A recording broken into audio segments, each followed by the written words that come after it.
All right, time for business. Ari Rabinovitch joins us from the Business Center. Ari, how are you today? Hey, not too bad. Happy Friday, Mark. It is Friday, yes. Canada's economy continues to defy most expectations, particularly when it comes to jobs. For sure, and it does seem to be some good news in terms of the economy and the labor market, the news that we heard today from Statistics Canada, but it could also be bad news for interest rates. So the Statistics Canada reports for the month of April, more than 90,000 jobs were added to the labor force, in line with a spike in new immigrants, while the unemployment rate held steady at just over 6%. Now, the average analyst estimate by most economists and analysts was to add less than 20,000 jobs. So this caught a lot of people by surprise. Now, a strong labor market tends to work against an interest rate cut narrative. So expectations are still high for that first rate cut that many people, especially with variable rate mortgages, have been hoping for. It could still be coming next month on June 5th, but this new data may open up July as more of a possibility of anything, Mark. All right, the federal government is stepping in, trying to prevent a rail strike that could paralyze parts of our economy.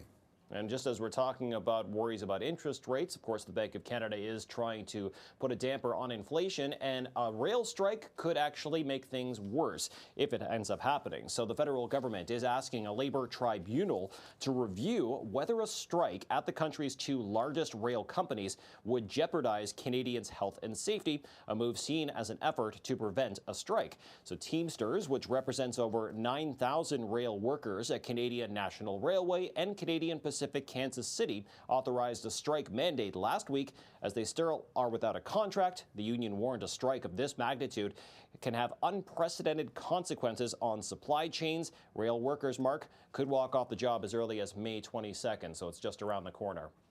All right, a big story in tech. Obviously, many people have seen this on their social feeds. Apple facing backlash over a new commercial. Tell us what's so controversial about it. Well, it seems there's a lot of online backlash for sure about this new iPad commercial. Apple just unveiled new iPads earlier this week. And just a few days ago, this commercial, which caught a lot of people off guard for its shocking display of what an iPad Pro could seemingly replace.